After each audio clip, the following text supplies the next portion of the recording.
Okay, magandang umaga sa lahat, 'no? Kasama po natin ngayon yung kaibigan natin si paring Leslie, nandito po katabi ko, ano. Paring Leslie, pag-usapan natin ngayong araw itong ₱1,000 commemorative coin, 'no, Mhm. na Marcos, ano. Pero bago po niyan, nakikiusap po ako sa inyo na mag-follow kayo sa Facebook ko kasi marami pa po tayong mga gold coins na ife-feature in the future, ano. So, today po is August 17, 2023. Birthday po pala ng kuya ko, si Kuya Oliver. Happy birthday, kuya. Happy No? birthday, Kuya Oo, Oliver. yun. Oo, kuya ko po yan. Ano? Then, kaya ko po binabanggit ang date ngayon kasi ang mga commemorative coin ay pwede po magbago ang presyo in a matter of 2 months or 3 months. Mhm.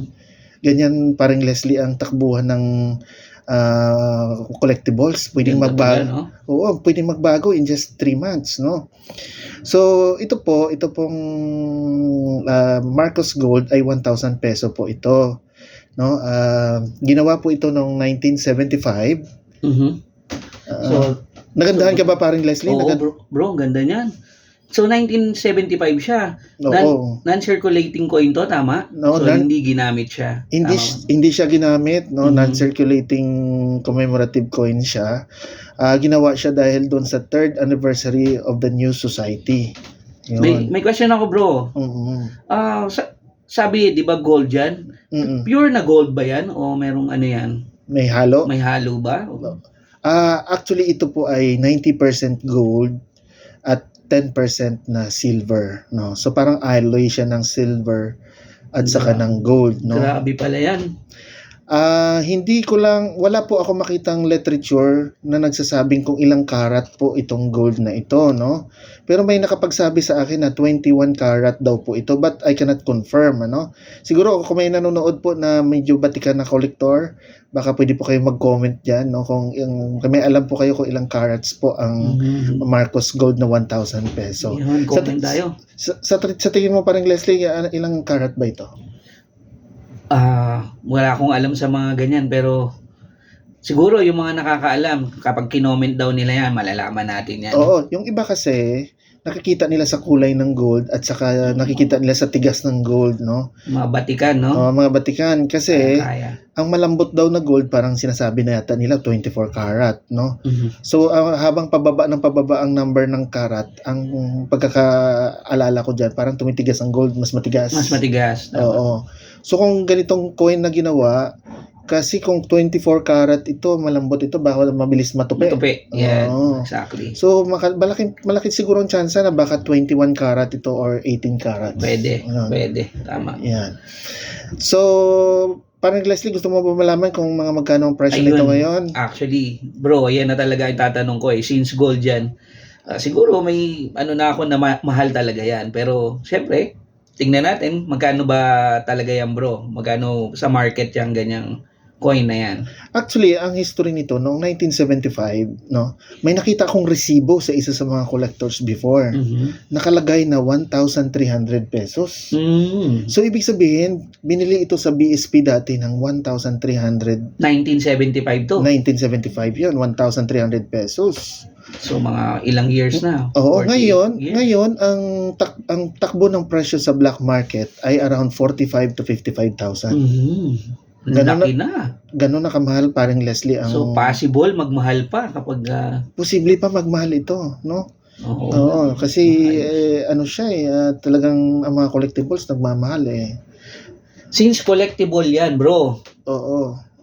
Sigurado ako, kukonti lang yan. Tama ba? Kukonti lang ang ginawang ganyan? Oo, konti lang ang ginawa nito eh. Ang ginawa nito lahat-lahat nasa 36,000 pieces lang ang ginawa nito. May dalawang variant pala ito. Ito yung brilliant uncirculated, 23,000 ang ginawa na piraso. At saka ang proof na 13,000 pieces, no? So 36,000 pieces lang ang ginawa. Ilan tayong Pilipino ngayon? Wala, hindi aabot. Ni isang bayan lang yata mabibigyan. Isang barangay lang, hindi. Oo, hindi lahat mabibigyan kasi 18 hindi naman. 100, lagpas na tayo 100 million. Isang city, pwede naman. Oo, hindi talaga mabigyan ng lahat ng to. So, Konti lang talaga, no? So, swerte pala talaga ang meron yan. swerteng-swerte ang meron ito, no? So, parang Leslie, kung ikumpara natin para ma-imagine ng mga viewers natin kung gaano kalaki ito. Ito po ay 27.7 millimeter, ano? Kung ikumpara po natin siya sa sa piso, ganyan po, medyo malaki siya ng So, konti sa parang piso. 5 pesos or 10 pesos yan? Parang 10 pesos ito kalaki. Kaya lang wala akong available na 10 pesos na coin ngayon.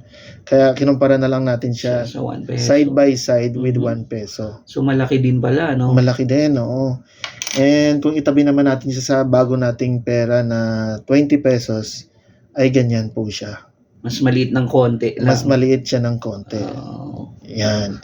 So, para ma-imagine naman nila kung gaano kalaki ito. Grabe, swerte ng mga meron nito, ha? Ilan lang yan. Oo.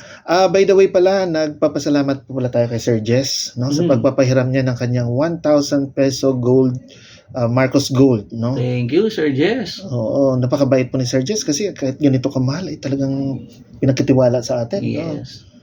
No? Imagine mo, pwede natin itakbo ito. Wag hindi naman. Pero hindi naman tayo yaman sa isang tama. 1,000 peso Tama. Marcos Gold. Ano? Wag natin pag-interesan. Oo. Ngayon po, pag tumingin po kayo sa eBay, umaabot po ito ng mga around 70,000 pesos. Grabe. Oo, may shipping pa yun. Grabe talaga. Oo. Swerte ni Sir Jess, meron siya. At swerte ang mga nakakuha nito dati. Tama. Yan, swerte talaga. Yan. Ang rarity index po pala nito ay 86%, parang less.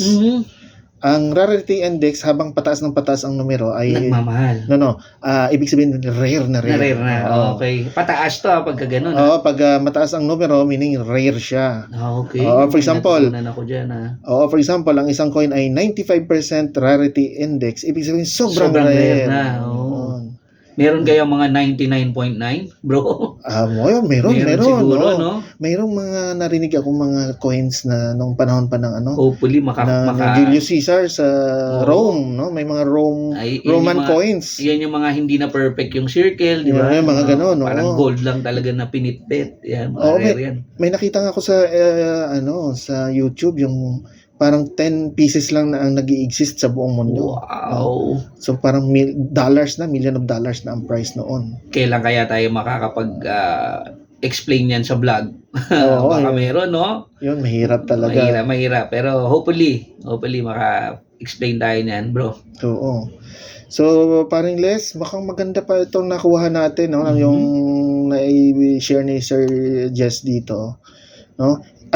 By the way pala, wala pa po nakahawak ng coin since 1975 kasi sealed po ito. Hindi po namin matatanggal ito sa... So ganyan talaga siya? Oo, sealed talaga siya. Hindi na siya inalis, no? Nakaganyan na siya nung naipamahagi. Oo. Kasi po, ang isang collectible, pag naka-sealed pa po yan, mas mahal siya kaysa natanggal na kasi hindi nahawakan ng balat. Hindi pa nahawakan. And hindi po naman tayo masyado worried sa mga yung fake kasi may nakausap ako isang collector, wala pa daw may nag-i-exist na fake nito. Siguro naman. Oo, kasi parang ang hirap kopyahin para maging fake eh. Ang hirap eh.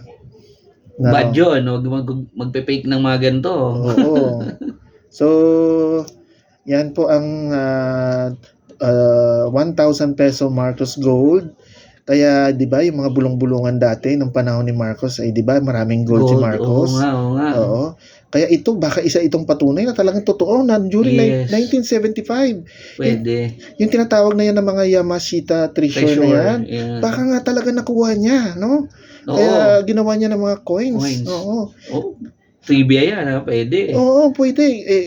After niya na maging president, wala nang president na gumawa ng kadami-daming coins na gold. Pagkakaalam natin. Parang Leslie, wala nang gold talaga. Oo, nung panahon ni Cory, parang wala naman lumabas ng mga gold coins eh. Oo, sa kanya lang, no? So, possible talaga, no? So, possible talaga na marami talaga siyang gold nung time na yun, no? So, malapit na tayong matapos, no? Parang Leslie, salamat sa pagsama, no? Salamat din bro, at marami ako natutunan. Oo, sana ma-follow niyo po ako para masundan pa po natin itong mga videos natin ng mga magaganda